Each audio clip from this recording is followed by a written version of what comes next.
This is Seasons of Discontent with your hosts Rick Snyder and Matt Combs.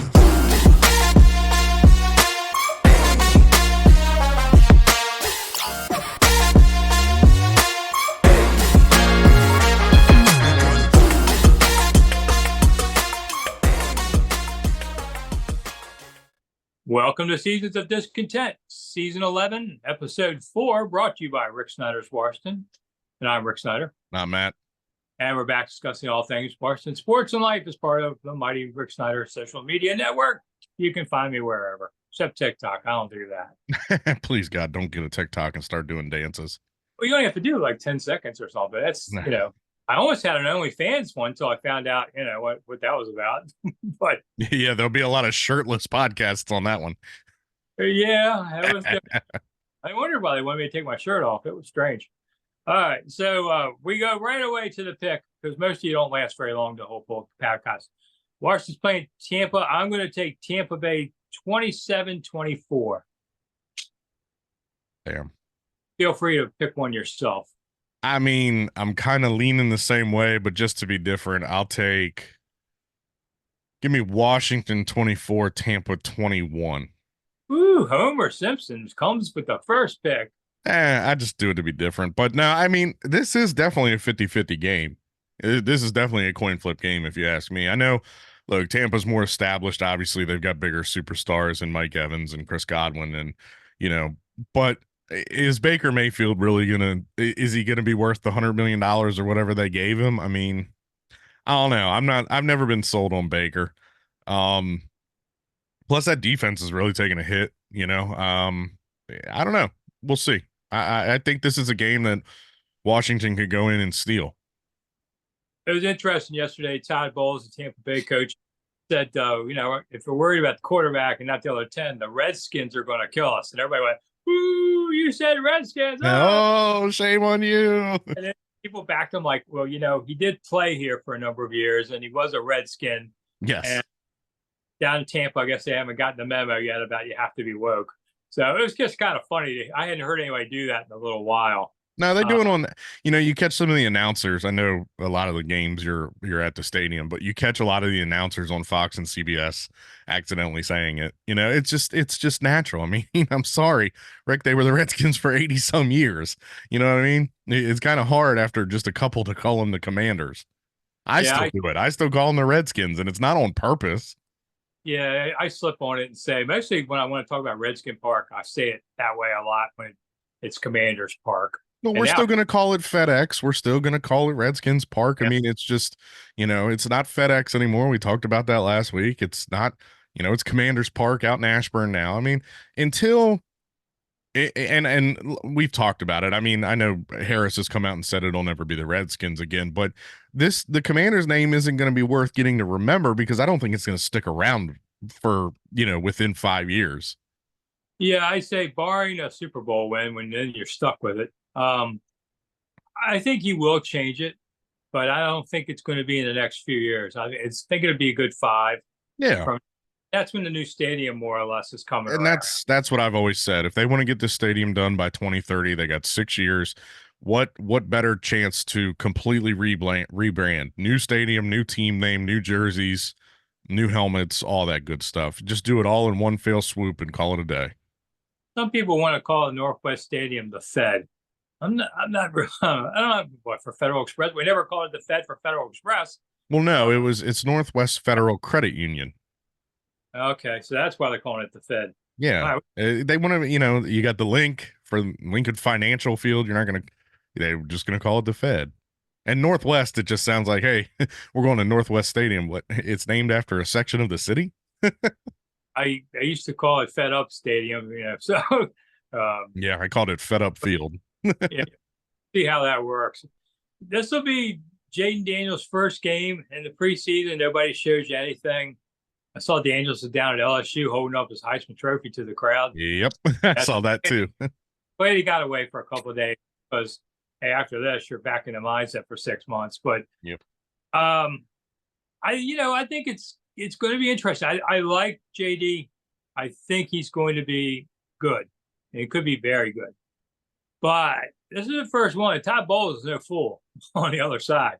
and they're going to bring a lot of heat toward that kid and test those tackles too. So I don't know. I think it's not going to be his best day, which is okay. It's your first day. I hate to do this, but I remember back in 2012, we walked into New Orleans with a rookie quarterback that everybody expected to have an adjustment period with the NFL. Yeah, I think they walked out of that stadium with like a 38 points and a win. So, now granted, look, I'm not comparing Jaden to Robert. I'm not comparing, Terry to Pierre Garçon or anything like that, but it's the unpredictability of a rookie quarterback's first game. It's something that you can't forecast. I know Todd Bowles is a professional. He's a lifer. He played in the league. He's coached in the league for a lot of years. But what they did at LSU with Daniels, they're not going to do in Washington with Daniels. You know what I mean? There's going to be some pieces here and there, but Kingsbury is drawing up a game plan because he's looking at the Bucs defense and what they're going to do. I think the unpredictability of his first game, it like I said, it could go bad, it could go really good. I do believe he's going to be running for his life probably for the first quarter until they figure out some zone blocking or something like that to stop this pass rush. But I don't know. I think the kid's going to go out there and shine. Leading receiver in this game is Ertz. Put him on for sure. Yeah, he's your fantasy player. And as I told people, Ertz and Eckler didn't come here to watch. These guys are ballers. They're going to be things. I expect Ertz to be. I think Terry will be over the season the leading receiver, but Ertz will be number 2 in catches over the season. And in this game, with them trying to do some quick stuff, with the line and all that, I think Ertz could have 7, 8 catches in this game. Maybe 10. And I mean, realistically, the mentality between Kingsbury and Quinn and Peters is they obviously Jahan Dotson. I'm sorry.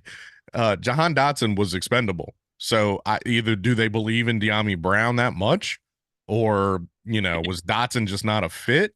Do they like Noah Brown over Dotson? I mean, we don't know the mentality in that. Obviously, they were going to cut him anyway, so they got what they could for him. But I mean, we saw some plays from Dotson in the preseason. He caught that real nice 45-yard ball. I mean, Brown from De'Ami Brown. I don't see Brown getting a lot of opportunities. He may do well with what he gets. They're not throwing Brown the ball 8 times a game. So who's the starters? Who do you think? You got obviously Terry. Is Noah Brown your number 2? He's only been here a week. Maybe, yeah. I would. And then what, you're going to put De'Ami in the slot? Yeah. I mean, it's a little early to really know what they're going to do with Brown, but I wrote something that I didn't see him helping to win games overall, but he's a decent receiver, but all the trolls came after me. He's a decent receiver. He'll help them, but he's not going to make them a 10-win team. Well, let's remember, wasn't he like a 6th-round pick? I mean, he's going to have cohesion with Terry. They played at Ohio State together, obviously, but yeah, I mean, this is a guy realistically that has been injured every year. He shined in Dallas with a really good quarterback. Well, some catches, and I think that's what he is. Mm-hmm. Yeah, so he's a 2 or 3 catch guy. That's all he is per game. So, he's not he's not a 10 target receiver like Terry McLaurin. Yeah. So, all right. And let's see. Can they stop Mayfield? Yes.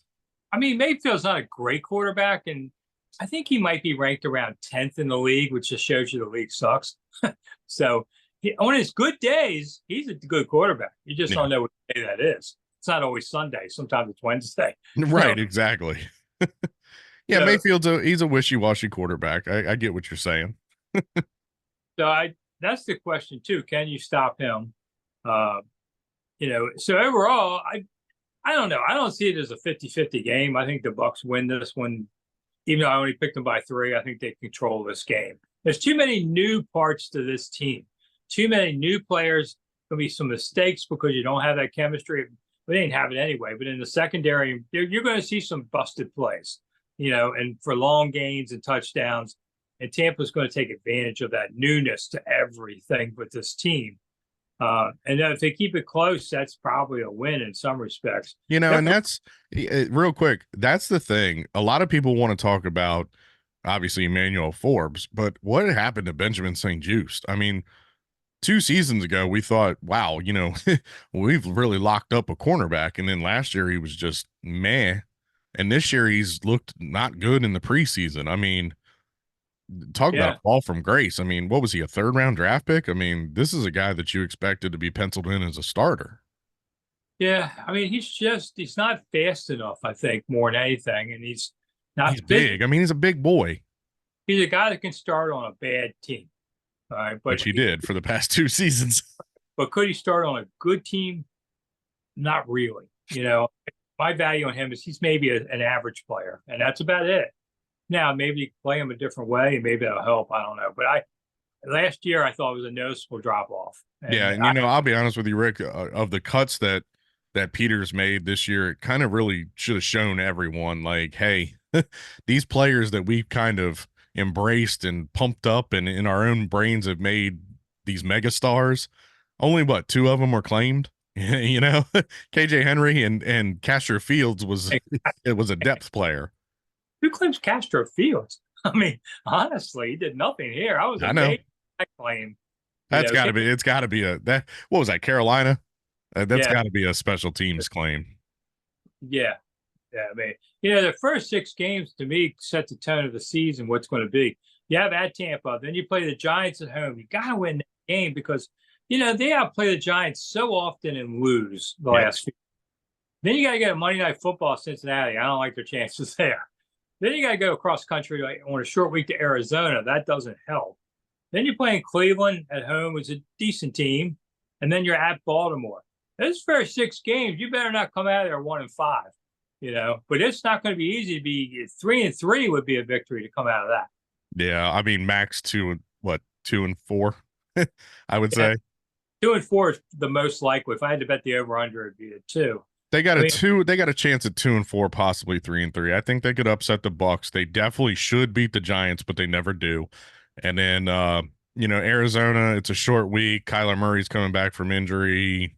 You got to deal with Marvin Jr. Arizona's kind of in flux like we are. I could see them beating them, but no, Cincinnati, Cleveland. Well, Cleveland, it really depends on Cleveland's loaded, but it really depends on which Deshaun Watson are you getting. Are you getting pre-suspension or post-suspension? Is he back to regular form? And Baltimore, that's just Derrick Henry's going to run wild on this defense. I got a bad feeling. All I hear around the league now is run the rock. And I thought, are we shifting gears again back to a running style game? I thought we abandoned running backs and they were useless people anymore. Now, all of a sudden, we're going to run the rock, and including this team. I mean, you've got Robinson and Eckler.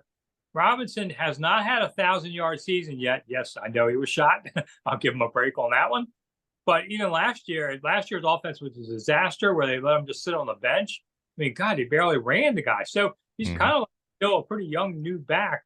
This is the year he's got to be 1,000 yards. I mean, 1,000 yards in 17-game season is not a lot. You've got it, but you've got to get that kind of production. And Eckler, I think it's going to be a little bit of both, run and pass. So I don't know. This team, I think Eckler's your passing back out of the backfield, but he can run it still. I mean, he's still. He's still got tread on them tires. I'm not going to doubt that. Yeah. All right. So season prediction time. I've got 7-9. I think you're about right. 7-9, 6-10, or 6-11.